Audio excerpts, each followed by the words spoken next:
the dots in crypto. So it will be in the library channel. Please check thread. That's where the competition is gonna happen to document it for other people. And bam, bada boom. We have a lot of fun faces here today. Hi, Loie. I'm so excited for you to join us today as well. And yeah, so I'll let Ben lead because this is gonna be a fun competition. Hello, thank you so much. Happy New Year. I also should, I have hopes. So like, everyone send me a DM because I'm going to be presenting and I can't DM you, or I can like send this DM to someone else who can send all these links, but I'm a Oh, we little can busy. definitely DM. We can definitely DM later, because we have a recording of anybody who attends, and we can definitely get that after. So it doesn't have to be like during call. So you can just focus on the modding side. And I would say if anybody's interested in turning on their beautiful faces, turn on the camera and show their beautiful faces. We would love to have your faces on like our stream calls because it's good to be famous in the public goods call. You know what I mean? So yeah, be like Paul, Cal, Jacob. Oh, and Kevin's here, and Ben. So yeah, I'll let you go ahead. Okay, so I You're a originally great audience, Ben. thank you. Are you ready, So Ben? yeah, I made this presentation. I work in an advertising agency by day, so that's why this is called Crypto for Marketers.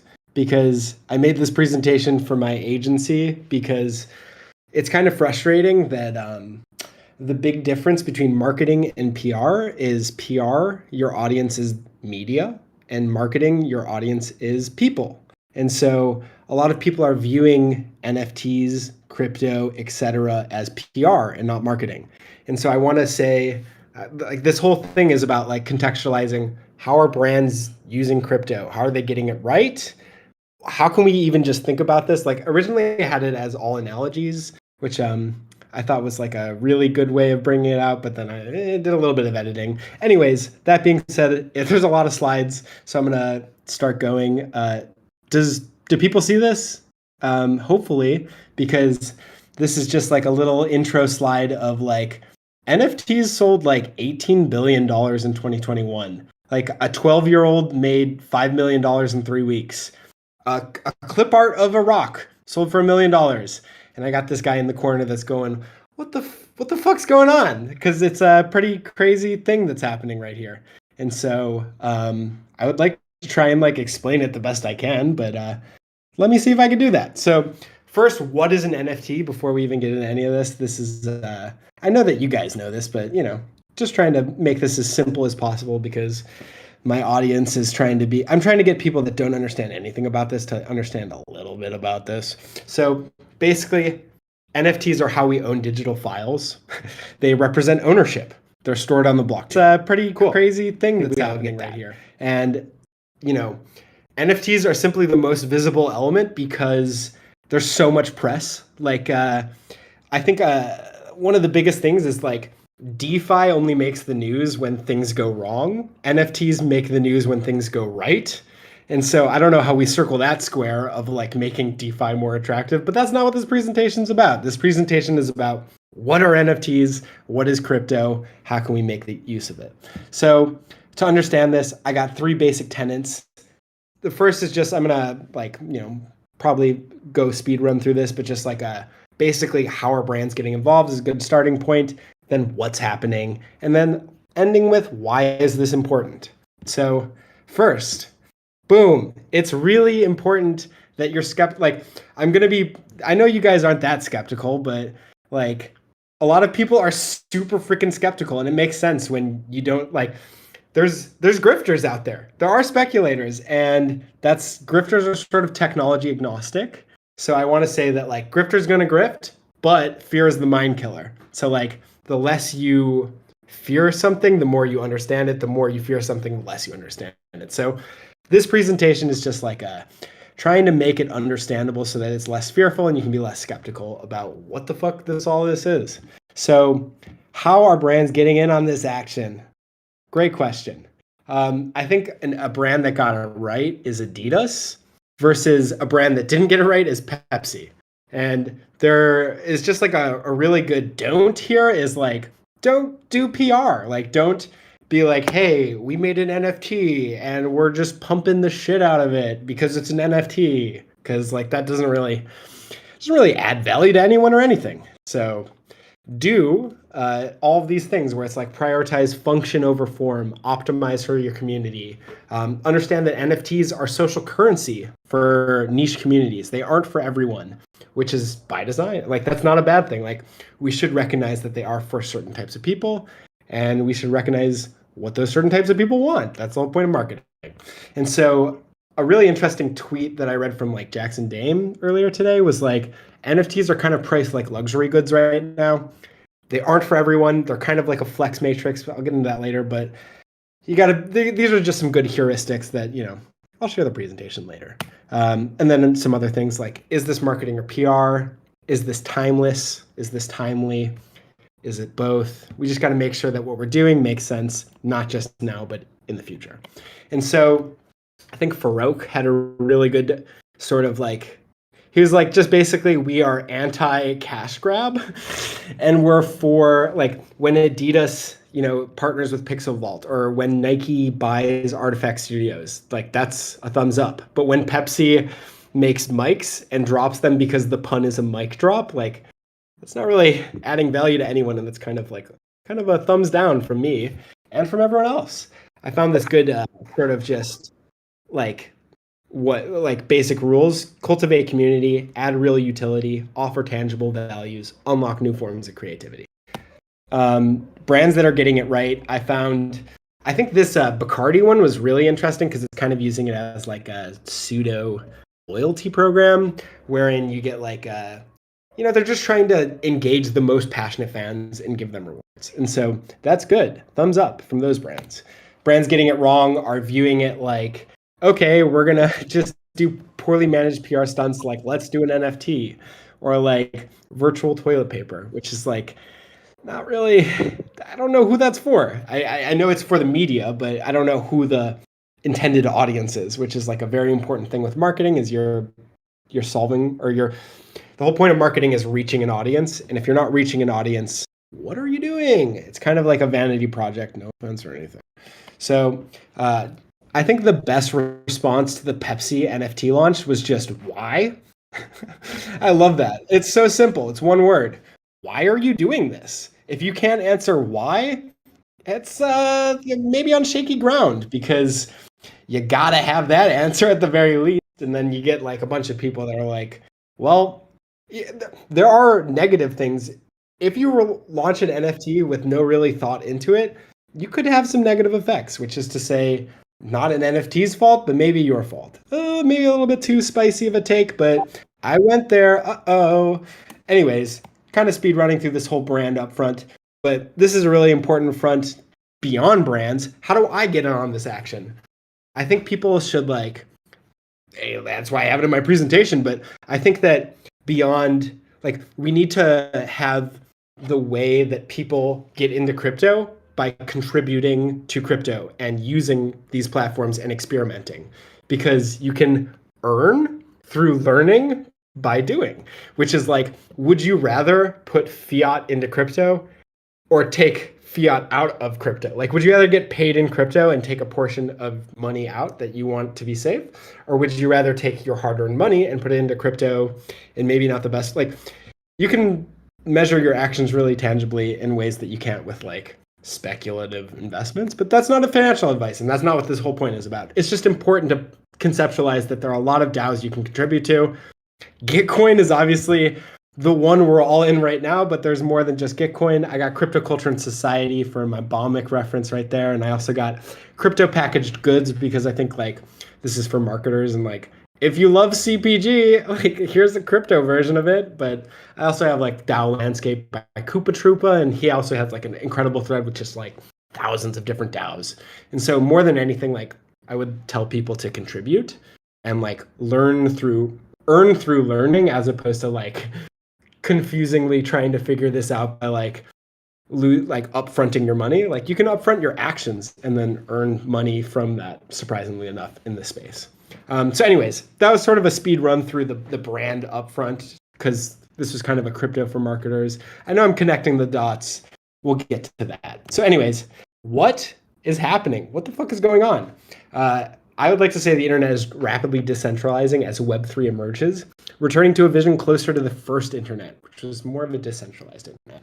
We'll get to how that affects NFTs in just a little bit. So wait, whoa. What's a second? What is decentralization? What's centralization? I think the easiest way to conceptualize this is like an encyclopedia versus Wikipedia. An encyclopedia is a centralized source of information, whereas Wikipedia is a dogmatic bundle of information. So like decentralization is basically just going from a source to sources, from a leader to leaders. Basically unbundling, bundling, unbundling. Bundling is centralization, unbundling is decentralization. Here's another good one from everyone's favorite designer in the space, Jack Butcher, Visualize Value. Basically, top down is centralization, bottom up is decentralization. A leader is centralization. Many leaders is decentralization. Networks that push narrative by algorithms, that's centralization. Whereas networks that build and defend consensus together, that's decentralization. Just trying to make these buzzwords, I kind of feel like, make a little bit more sense, give people sort of like a tangible idea. I love these check marks. Anyways, what is Web3? Because like, if you look at the trends analysis for it, it is just like a hockey stick right now. It is popping off. And just a little bit of like a sidebar on why, like from like a branding exercise, the reason why Web3 is becoming so popular, in my own personal opinion, is that crypto describes the how. How does this technology work? Through cryptography. Okay, sure. Web3 describes the why. Why is this important? Because we're creating a new era online. And so it's important that we recognize what this enables rather than how this works, because people want to be imaginative.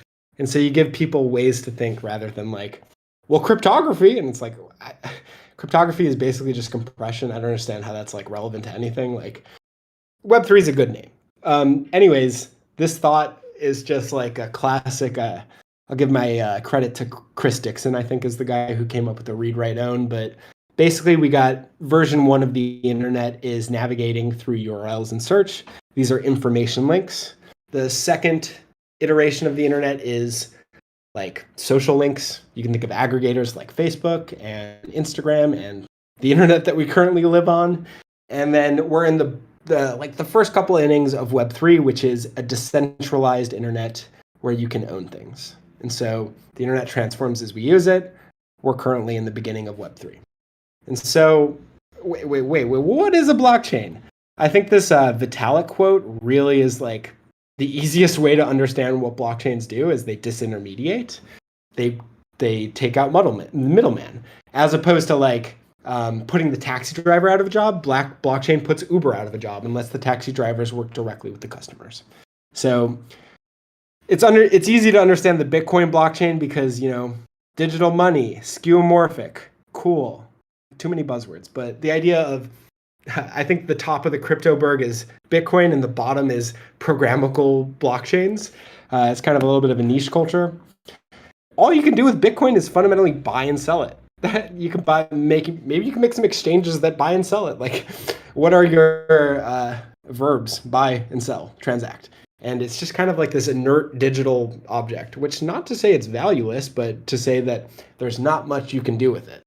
Unlike Ethereum. So I put a lot of emphasis on Ethereum, not only because it's like first mover advantage and like has a lot of things, but I don't think a lot of people even like so-called normies or no coiners or people that aren't in the space. I don't think they even know that NFTs aren't on Bitcoin's blockchain. They're on a different blockchain, which is Ethereum's blockchain.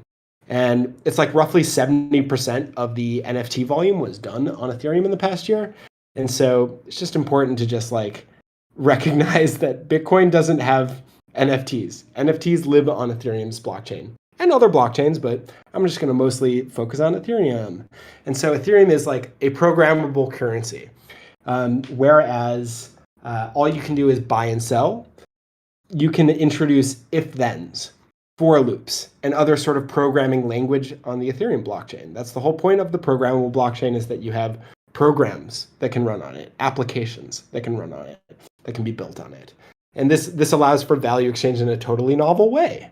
So basically, we're just like monetizing every digital interaction, like from gaming, work, pretty much anything you can do online can be turned into something that's monetized, which I don't know. There's like one tweet, a little bit of a digression because I'm reading the room, but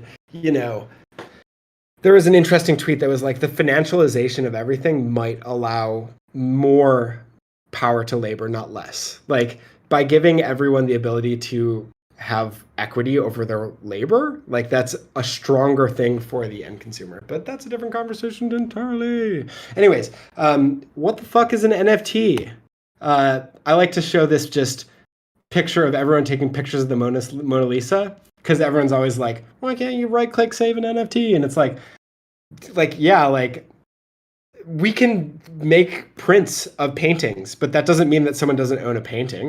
Like we can take pictures of a painting. It doesn't mean that someone owns a painting. All that NFTs do is they define digital authenticity. They allow digital creators to sell their work just like any other artist. And so the way I like to think about this is like it's just like digital deeds. Like if you buy a painting, you get provenance paperwork. If you buy a house, you get a deed. When you buy something online, you get an NFT. Photographing a painting doesn't mean you own it, just like right-click saving a JPEG doesn't mean you own it. Going into someone's house just because they own it doesn't mean that you now own it. Like there is such a thing as ownership that is divorced from the reality of people using that thing. And so, I mean, I guess you guys already know that, but it's important to like say that to the people that don't know.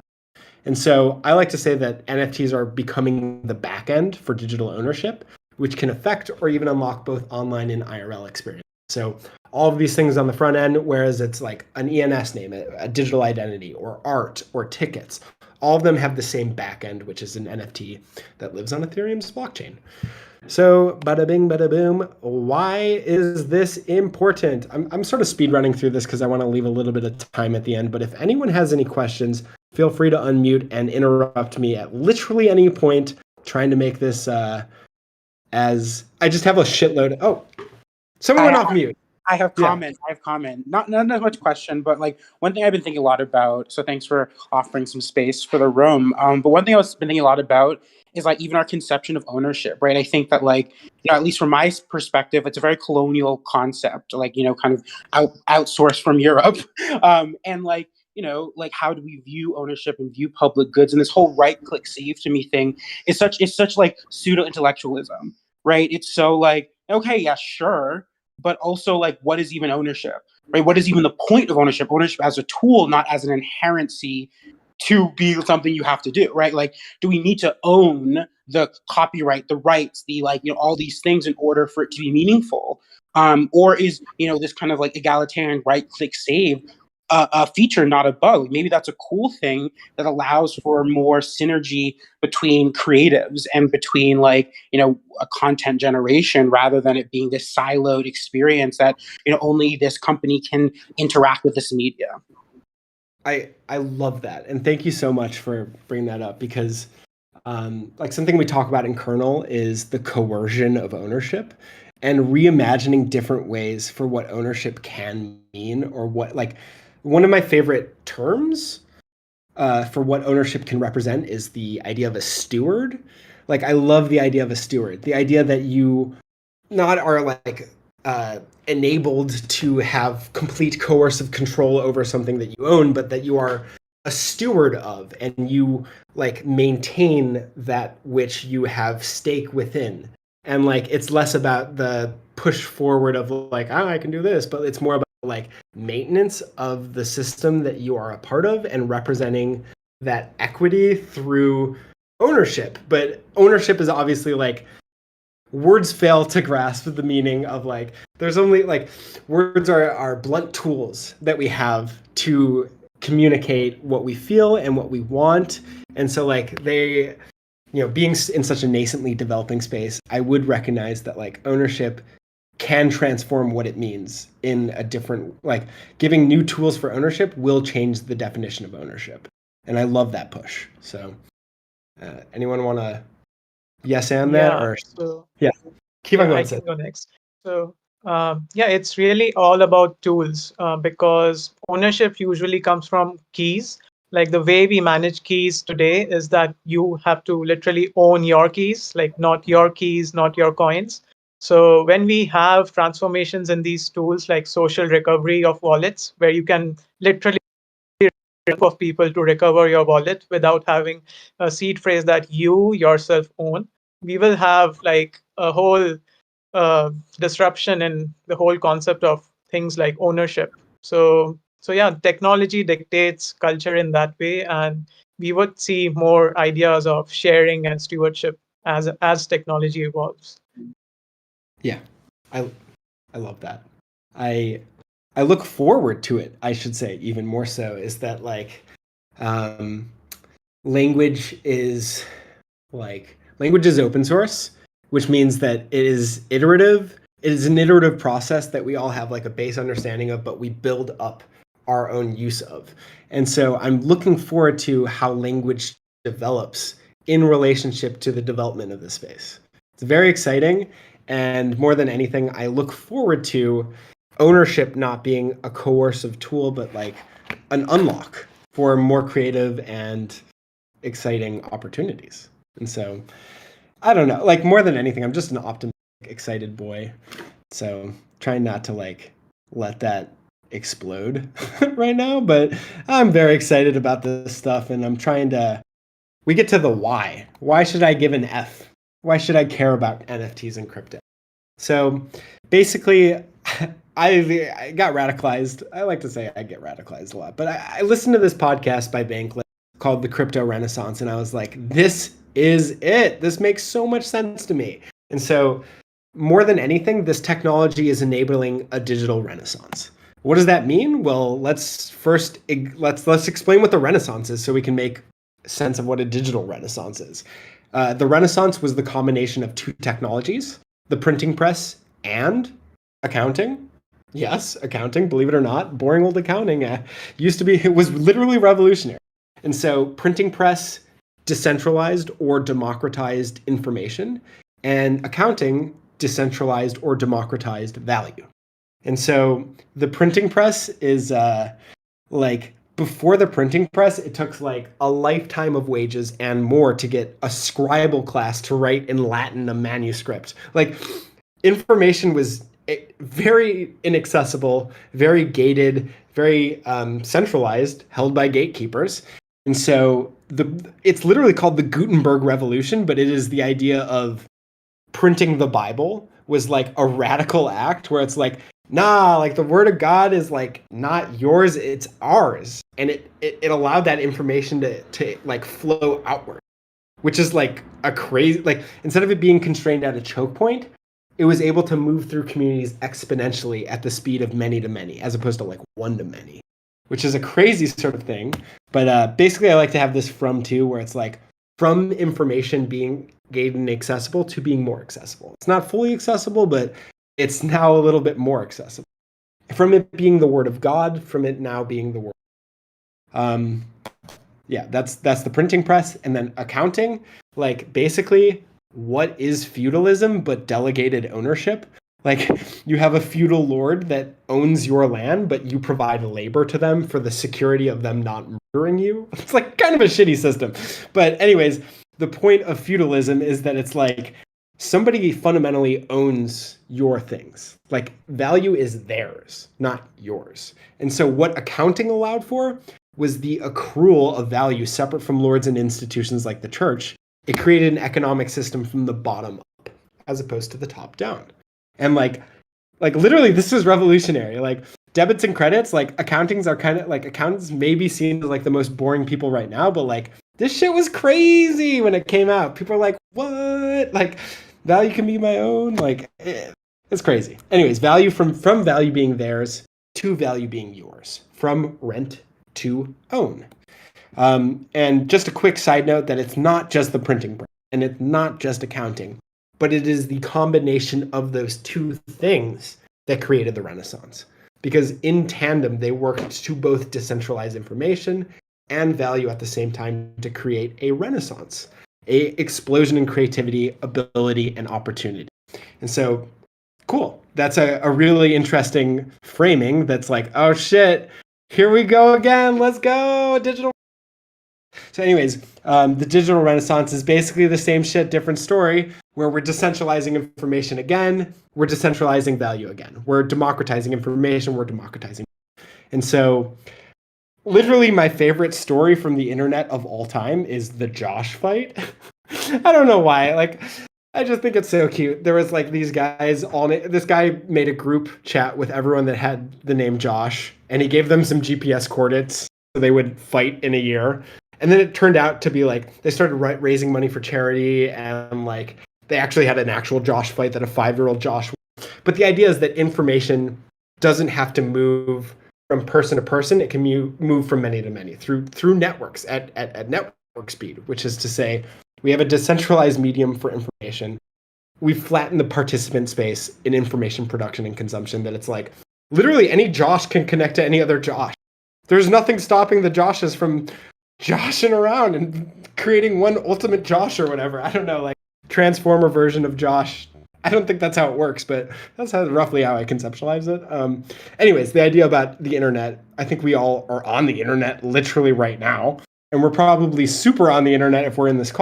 So I don't really have to tell you about how the internet decentralized information, but kind of important to make that metaphor where the printing press decentralized information, just like the internet has decentralized information.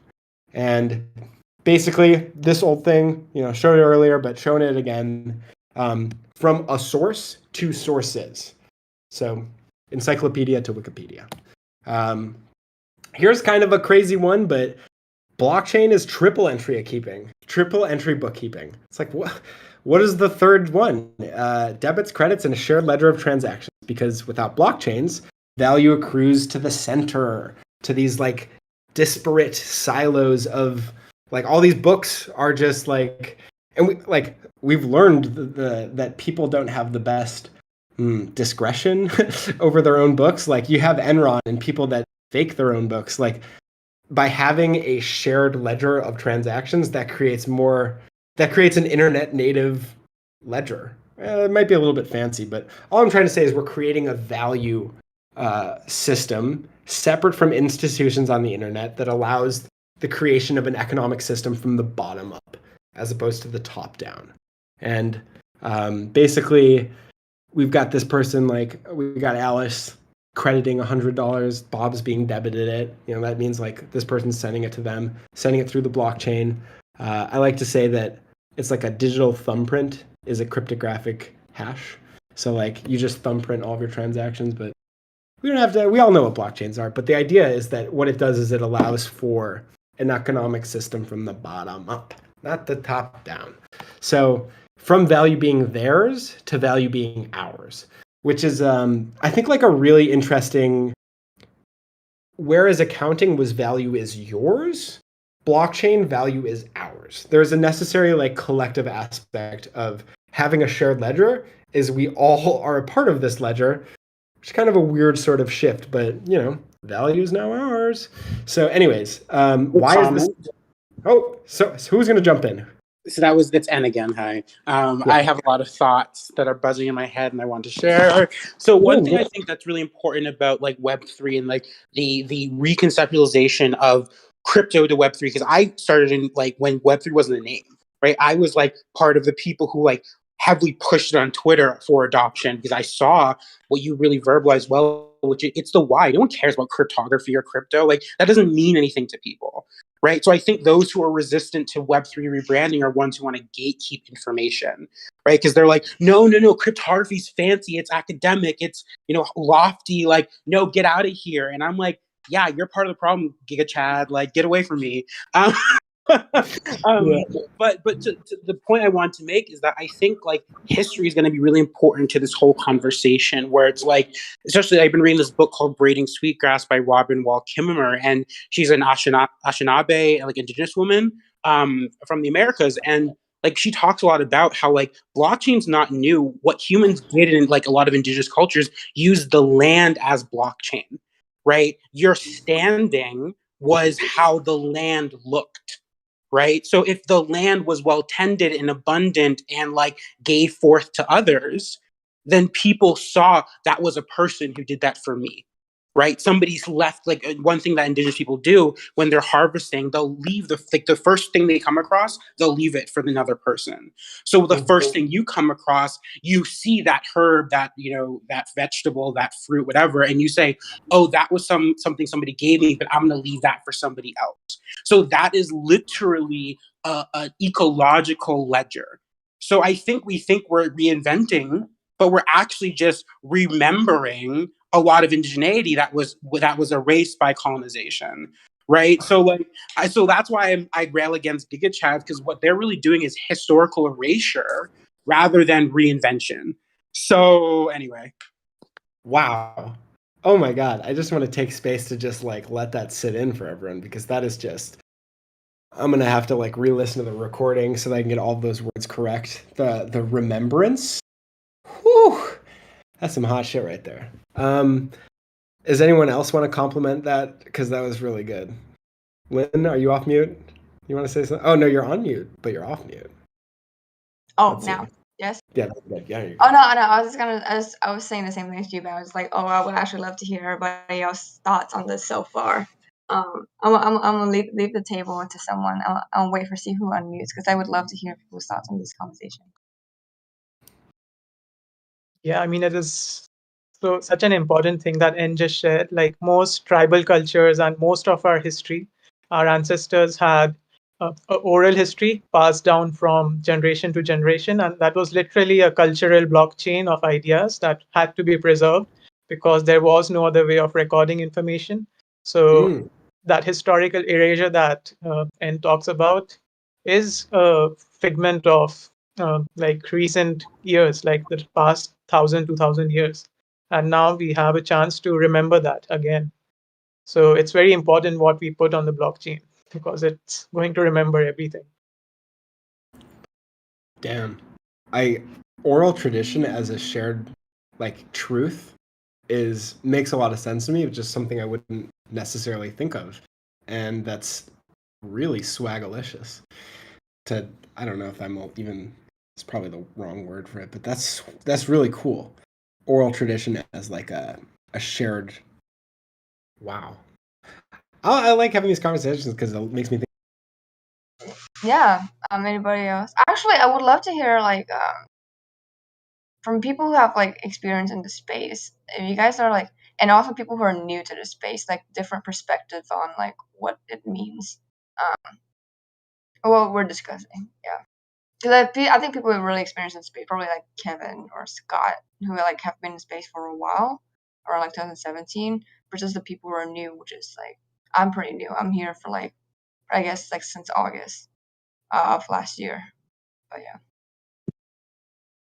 Yeah, I can jump in briefly. I think the beautiful part about all this, and especially like the kind of rebrand to Web3, although there were some comments about that on Twitter, and I noted that like the Web3 name also kind of originally came from, I actually think maybe even before this, but from Gavin Wood's post in 2014 talking about the sort of like post-Snowden era of the web.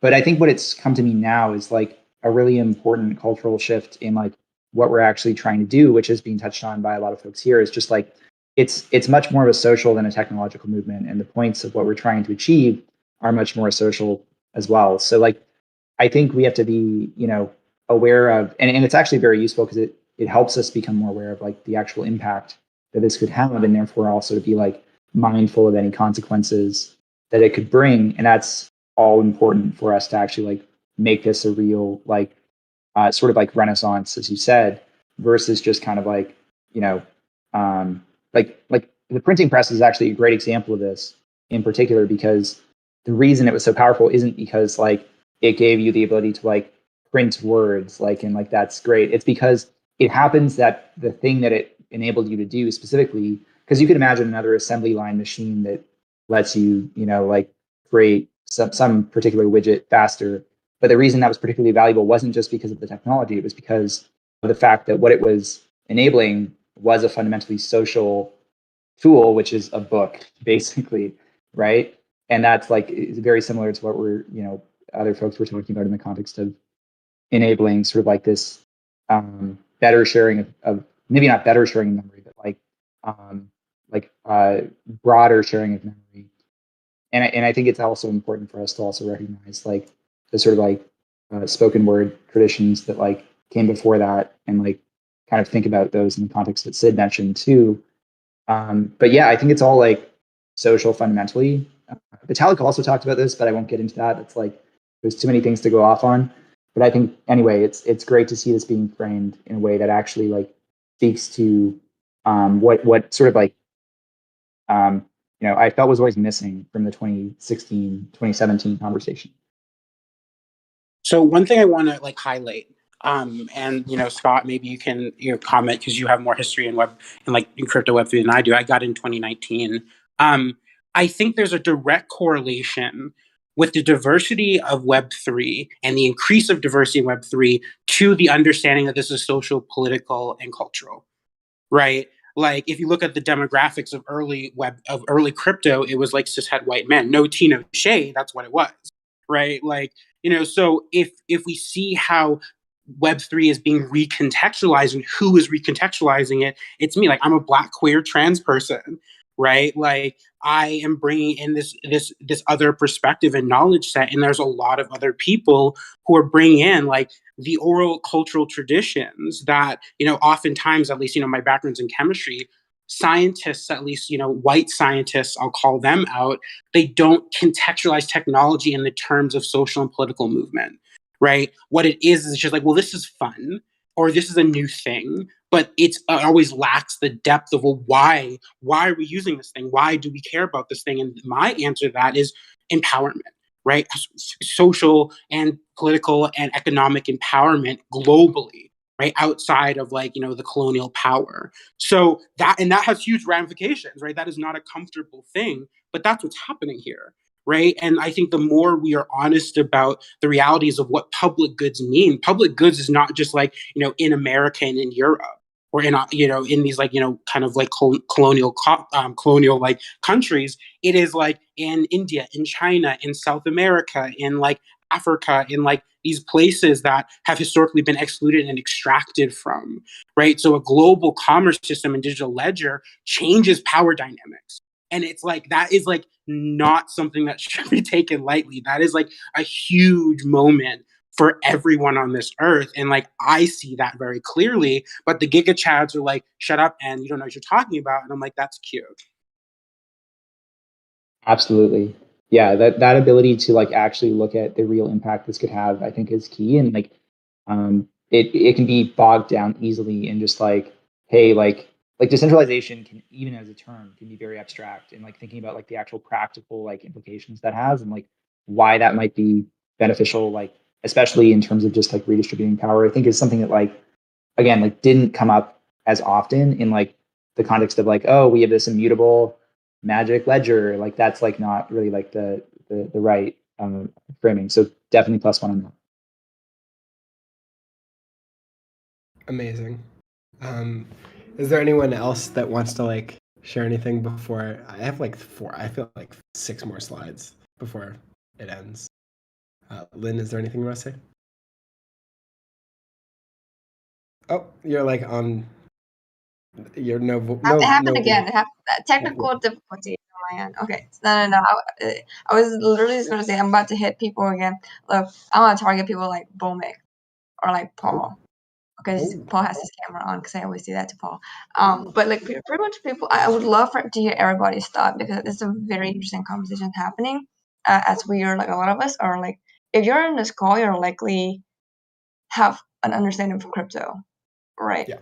And like, what is your perception of crypto based on your experience of learning? My first impression was like, I jumped to Gitcoin. Gitcoin is my first place I entered when I learned about the crypto space. So I was thinking more in the building side of thing. And so I think going to like how you enter the community is very important. So yeah, so I just want to see what everybody else's thoughts and like the level of experiences. Maybe Bomic? I'm happy to share. So I can share a personal anecdote and then also a reaction to a comment earlier. So I personally got involved in, I guess, wanting to build in the crypto space when I read the book Digital Gold. And what really stuck out was the idea of people being able to monetize their skill set in environments where they don't have access to the same infrastructure everyone else in the world does. And I happened to be living in India at the time, or not living, like staying with family in India. I was on a vacation, and my female cousin, who is mostly a housewife, as are a lot of people on my dad's side of the family, she was making beautiful, like, clothes for her kids, and she could have made a ton of money if she was able to sell that stuff on Etsy, and she just couldn't because of the banking system and just how hard and difficult it was to kind of get on platforms like Etsy. And I was reading Digital Gold at the same time. I was inspired by the applications that could be built on this kind of open access, and that got me really interested in the space. But when I got into it and I actually worked full time in a company called True Story 3 years ago, a lot of the excitement was actually around the technical side and like the innovation that happened in Satoshi's white paper, and then obviously the smart contracts from the Ethereum white paper.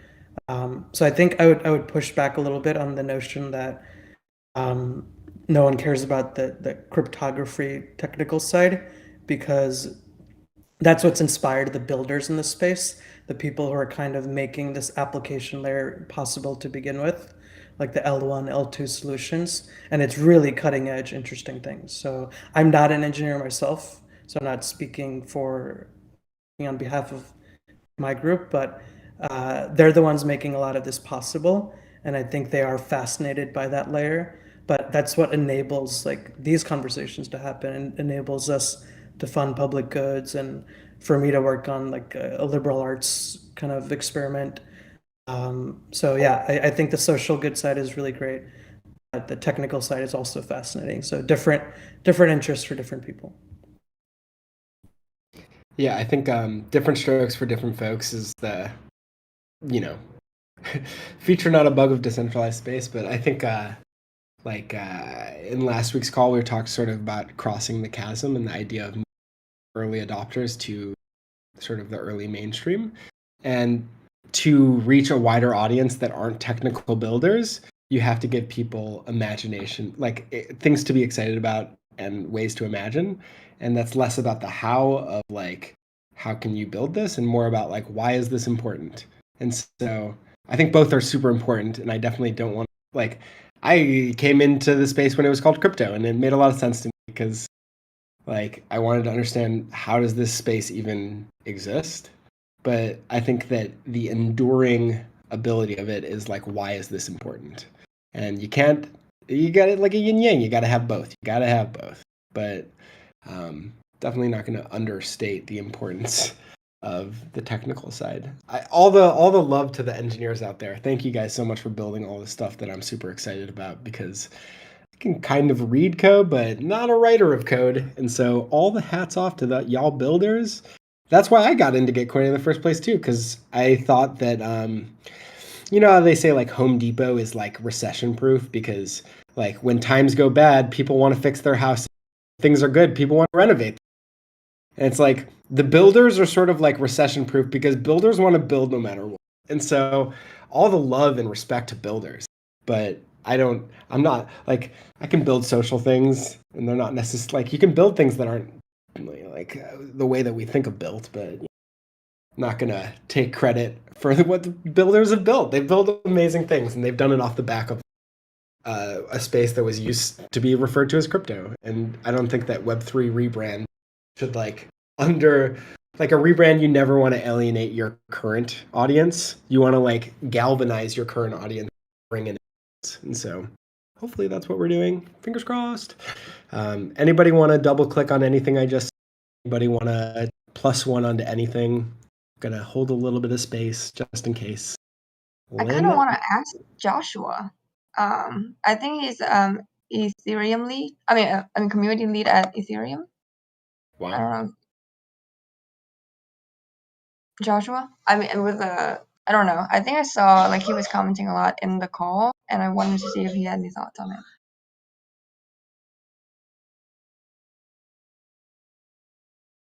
But that's the downside of having no cameras. I have no idea if they're able to talk.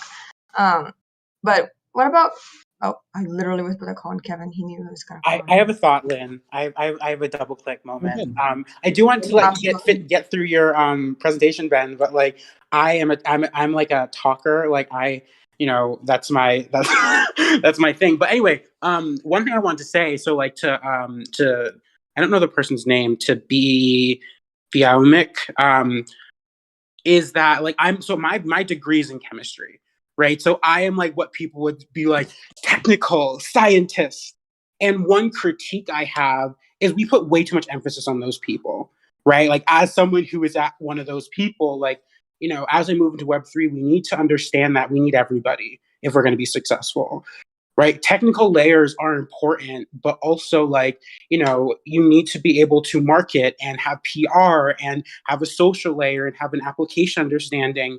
And one thing that our education system fails scientists in is we don't educate scientists on how to be human in what they build. Right. So there's a huge, and this is not inherent, but this is based on, kind of like the modern education system. When you're in chemistry, when I was in chemistry, like you don't take classes that are like, well, why is this important? The why is always left out. It's always like, how do I do this? How do I build this? And that makes that creates this issue we're seeing in Web3 and crypto, where you have brilliant technology, but then it's like, okay, and right, so what? And then, people look at it and like, well, this is stupid. And it's like, yeah, it seems stupid if you don't have a why, really compelling why attached to it. And I find that most tech people don't really care because they weren't trained to care about that why piece. And they, herald their inventions as like, this is amazing, but never can then transfer that to other random people who don't care about centralization or decentralization, who are living their lives and actually don't give a crap. And like, we have to be honest with ourselves. At least my grandmother or my friend, they could care less. They like listening to me talk maybe, but they actually don't care. So I think we have to be really realistic and honest with ourselves about the level people actually will care on the ground about any of the stuff we're talking about. And it can be a blow to the ego that no one cares about decentralization, but we have to contend with those hard facts and those hard like feelings that come up from the potential realities of like the market, quote unquote. Yeah, I feel like this question about the why is really, really important in this moment, especially like, earlier on, it was very essential for the tech layer to be built out so that we could be building everything we're building now. But I think really inviting people and all of us into the question of why we're building what we're building is what's going to yield the future that we're all hoping to create here. I think, at least personally, I believe that technology is ethically neutral, and it's how you build it that determines the outcome, And I think these are all really beautiful and important questions, and asking like, who are we trying to liberate through this process of building? And, what do we care? What kind of values are we embedding in the technology that we're building? And what kind of story are we telling about what's possible with this? So thank you all for inviting us into these beautiful questions.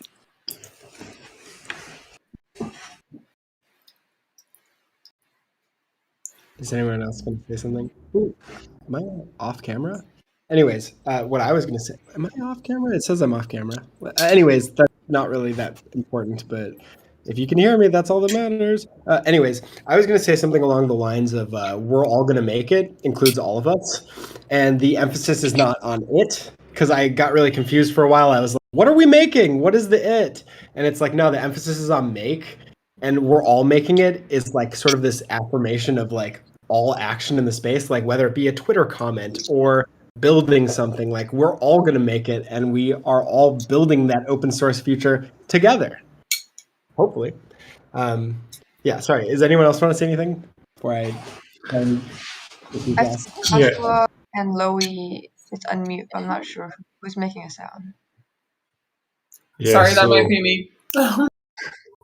One thing that I just wanted to add to the whole crypto versus Web3 argument, I was thinking about it a bit earlier, was this idea, cliche, call it what you will, that engineers generally need product managers because engineers aren't very good at communicating with just normal people. As someone coming from an engineering background, I think this is absolutely true. So just to like abstract that out a little bit, to me, one useful mental model is that the crypto people are the engineers and the Web3 people are the product managers. And I know it's not perfect, it's a bit fuzzy, but I really think this analogy has helped explain that separation to people and make it click a little bit better.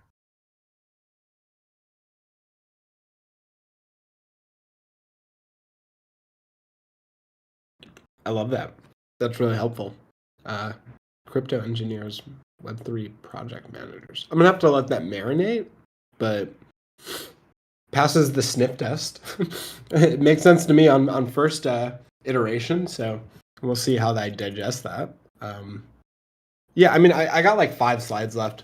I'm gonna try and just speed run through them, and then hopefully we'll have like a little bit of a debrief.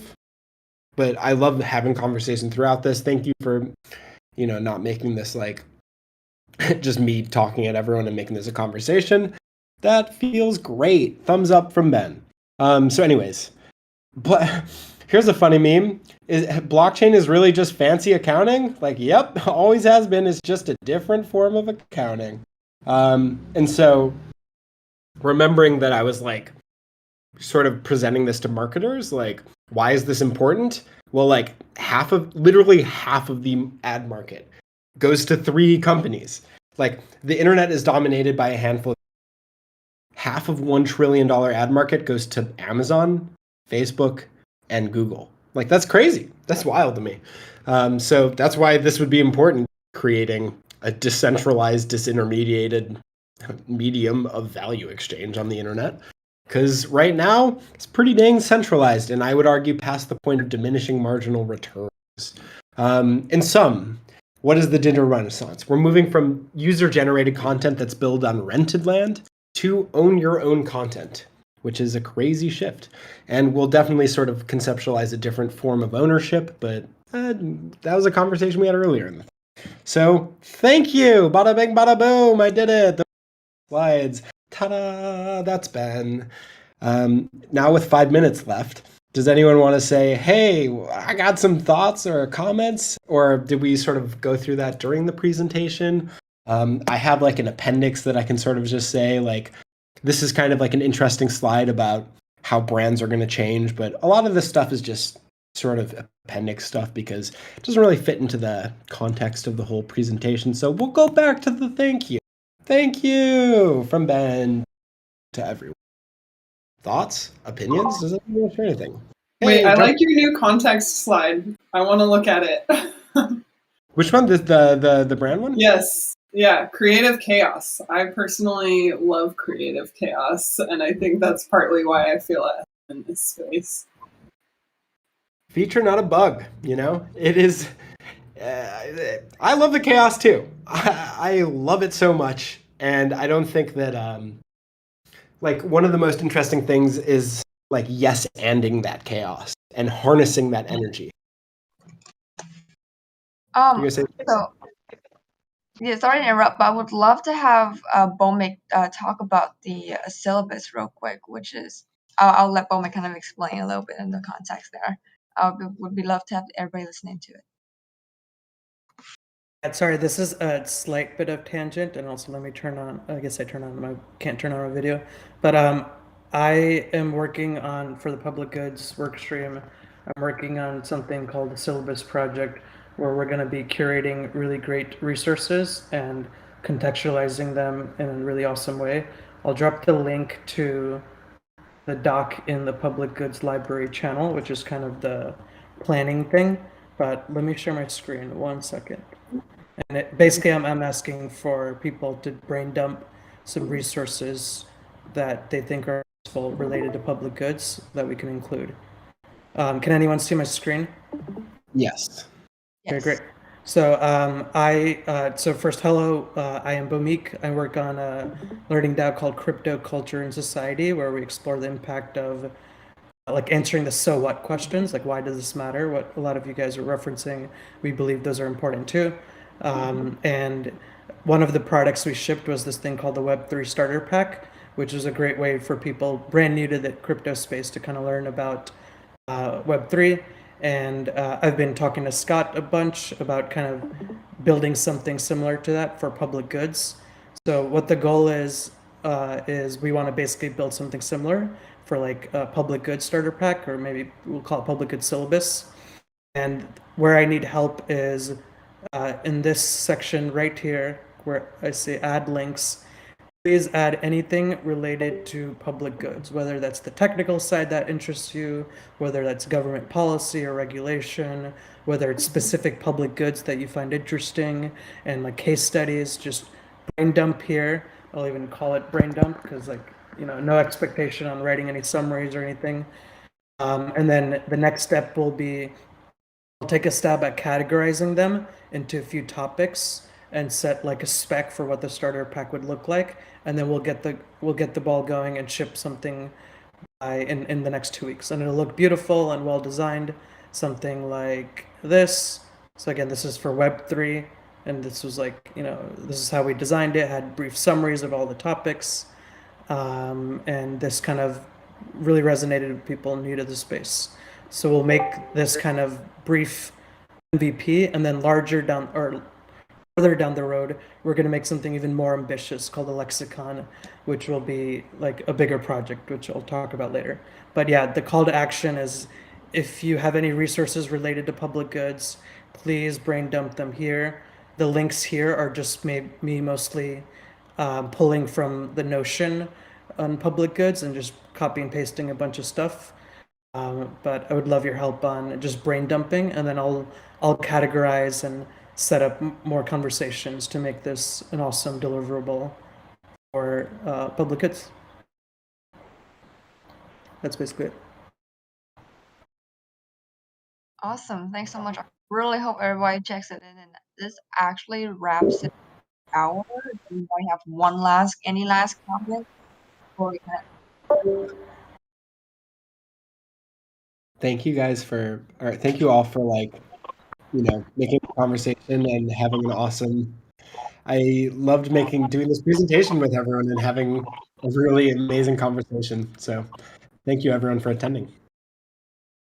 Thank you, Ben. Thanks for sharing that. And I've been clinging on to something you said in the very first third presentation, and I'm determined to invent some new words for Web3 now. So stand by for the update. Ooh. Yep, update us on the library channel, please. We'd love to hear it. Yeah, and thanks so much, everybody. Thanks so much Thanks, Ben. for the conversations. Thank you. I don't know how I'm gonna try and get these popes out, but Thank I don't you. know. I will try, and the attendees are somewhere, so y'all are good. But I can also help you in that process. Cool. All right, thank you everyone. Happy New Year. Happy first call of the year. Let's get this bread. All those affirmations. Good morning. Thumbs up. I had a good time. Anyways, bye. Bye, guys.